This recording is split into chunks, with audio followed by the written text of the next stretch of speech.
Ukraine ने रविवार 1 जून को रूस के खिलाफ जो ऑपरेशन स्पाइडर वेब चलाया, उसकी चर्चा पूरी दुनिया में हो रही है।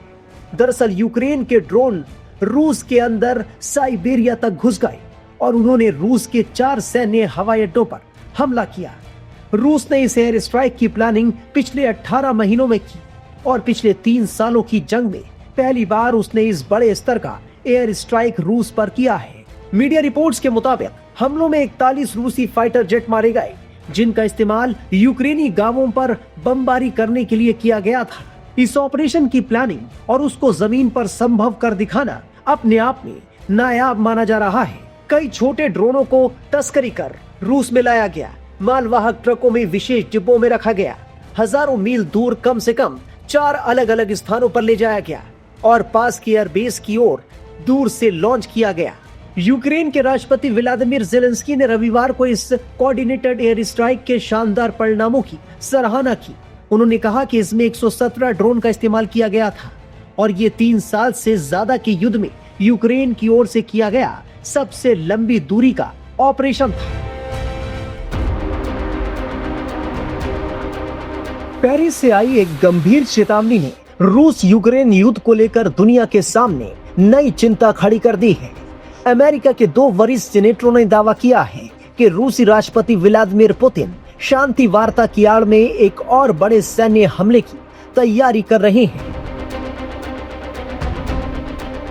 रिपब्लिकन सीनेटर लिंडसे ग्राहम और डेमोक्रेटिक सीनेटर रिचर्ड बुलमेंथल हाल ही में यूक्रेन के राष्ट्रपति ज़ेलेंस्की से मुलाकात कर यूरोप दौरे पर पहुंचे। उन्होंने पेरिस में मीडिया से बात करते हुए कहा कि पुतिन फिलहाल शांति की बात कर रहे हैं, लेकिन वास्तव में वो एक नई और बड़ी जंग छेड़ने की तैयारी में है। दोनों नेताओं ने दावा किया कि रूस के हालिया हमले बेहद भयावह थे और अब पुतिन फिर से हमले करने की सोच रहे हैं। ये चेतावनी ऐसे वक्त पर आई है जब यूक्रेन ने रूस पर घातक ड्रोन हमलों को अंजाम दिया है। यूक्रेन के ड्रोन हमलों से रूस गुस्से में है। राष्ट्रपति पुतिन यूक्रेन के खिलाफ बड़ा एक्शन ले सकते हैं। रूस के पास दुनिया के कुछ सबसे खतरनाक और उन्नत हथियार हैं, जिन्हें सुपर हथियार कहा जाता है। इनमें अवनगार्ड, बुरेवेस्निक, जिरकॉन, किंजल, पोसाइडन और सरमत शामिल हैं। क्या यूक्रेन के ड्रोन हमलों का जवाब पुतिन सुपर हथियार से देंगे? इन हथियारों, खासकर सरमत और पोसाइडन का इस्तेमाल तीसरा विश्व युद्ध शुरू कर सकता है। रूस के पास 6000 परमाणु हथियार हैं, अमेरिका के पास 5500। अगर रूस ने हमला किया तो नाटो और अमेरिका जवाबी हमला कर सकते हैं।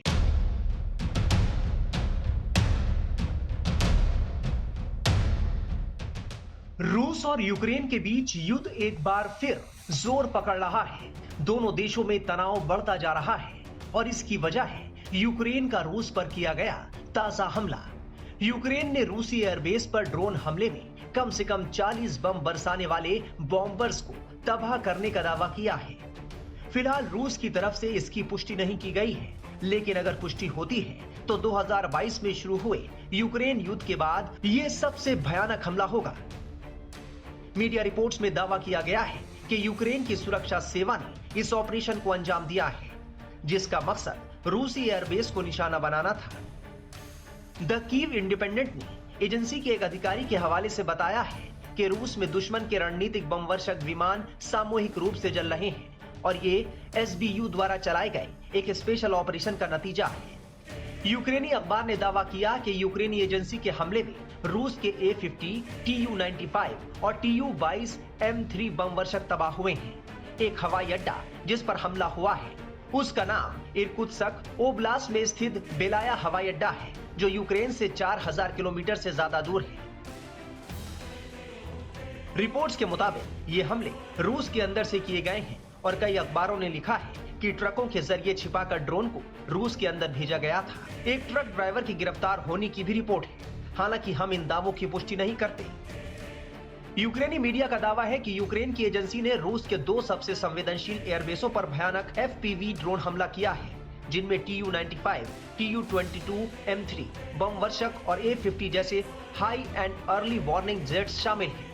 अगर यूक्रेन के दावे सही हैं, जिसकी हम पुष्टि नहीं कर रहे हैं, उससे पता चलता है कि कम कीमत वाले FPV ड्रोन एक परमाणु शक्ति संपन्न राष्ट्र के एक एयर डिफेंस सिस्टम को भी भेज सकते हैं।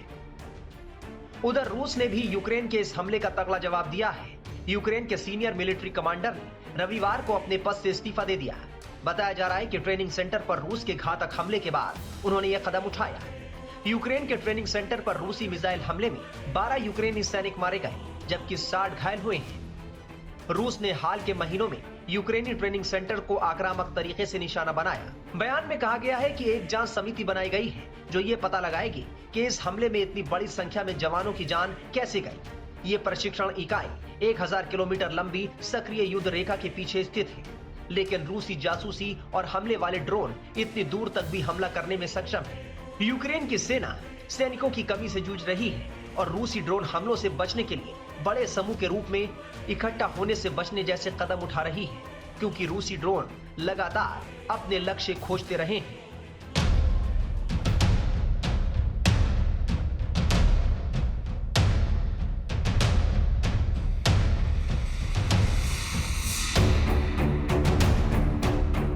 यूक्रेन के बाद क्या रूस के राष्ट्रपति व्लादिमीर पुतिन अब अगले युद्ध की तैयारी कर रहे हैं? दरअसल मीडिया रिपोर्ट्स के मुताबिक रूस ने 27 मई से बाल्टिक सागर में एक बड़ा सैन्य अभ्यास शुरू किया है। इस एक्सरसाइज में 20 से ज्यादा युद्धपोत, नौकाएं और सपोर्ट वेसल्स शामिल हैं। करीब 3000 सैनिक, 25 विमान और हेलीकॉप्टर इस अभ्यास का हिस्सा है। इस बार रूस की नौसेना खास तौर पर बिना पायलट वाले ड्रोन और बोट से निपटने की रणनीति पर काम कर रही है। इस सब के बीच अमेरिकी खुफिया एजेंसी ने चेतावनी दी है कि रूस जल्द ही सुवाल्की कॉरिडोर को अपना अगला टारगेट बना सकता है। एजेंसी के मुताबिक अगर यूक्रेन में रूस को कोई बड़ी हार मिलती है तो वो ध्यान भटकाने या रणनीतिक बढ़त पाने के लिए इस कॉरिडोर पर हमला कर सकता है। सुवाल्की कॉरिडोर एक पतली सी जमीन की पट्टी है जो पोलैंड और लिथुआनिया के बीच स्थित। ये पट्टी रूस के कैलिनिनग्राड क्षेत्रों और बेलारूस को आपस में जोड़ने का सबसे छोटी जमीनी रास्ता है। ये निसंदेह रशिया यूक्रेन युद्ध के संदर्भ में एक सकारात्मक घटनाक्रम है, सकारात्मक इस कदम है और इसी तरीके की अगर सद्बुद्धि, इसी तरीके का जो विजडम है, यदि दोनों पक्षों में प्रिवेल करता है तो जाहिर है कि इस युद्ध को इससे शांत कराने में, एक सीज फायर को और एक शांति प्रक्रिया को सफल बनाने में इससे निसंदेह मदद मिलेगी। और जो ऐसी रिपोर्ट्स हैं कि 307 युद्ध बंदियों को रशिया यूक्रेन ने स्वैप किया है, अदला बदली की है। और लेकिन साथ ही साथ ये भी दिखाई देता है कि रशिया ने और यूक्रेन ने एक दूसरे के ऊपर हाल के समय में बड़े हमले किए और रशिया ने अभी हाल के समय में अभी तक का इस रशिया यूक्रेन के युद्ध का फरवरी 2022 के बाद से सबसे बड़ा ड्रोन हमला भी किया, सबसे बड़ा एरियल हमला भी किया और यूक्रेन ने भी रशिया की फोर्सेस को बड़े हमले के माध्यम से निशाना बनाया। तो ये युद्ध अभी भी जारी है और इस युद्ध को समाप्त होना चाहिए। अगर ये युद्ध समाप्त होता है तो ये न सिर्फ इन दोनों राष्ट्रों के लिए बल्कि पूरे विश्व के लिए एक अच्छी खबर होगी। लेकिन वर्तमान समय में इस युद्ध के संबंध में जो निगोशिएशंस हैं वो अवश्य चल रहे हैं, लेकिन इसकी जो प्रक्रिया है जटिल दिखाई देती है। और रशिया यूक्रेन जिस तरीके से एक दूसरे के ऊपर अभी भी बड़े हमले कर रहे हैं और बड़े पैमाने पर एक दूसरे को क्षति पहुंचाना चाह रहे हैं, ऐसे में जाहिर है कि इस पूरी प्रक्रिया की जटिलता इससे साबित होती है। यूनाइटेड स्टेट्स ऑफ अमेरिका के राष्ट्रपति डोनाल्ड ट्रंप ने इसके ऊपर अपनी हैरानी भी व्यक्त की कि इतने बड़े हमले रशिया यूक्रेन के ऊपर कैसे कर रहा है।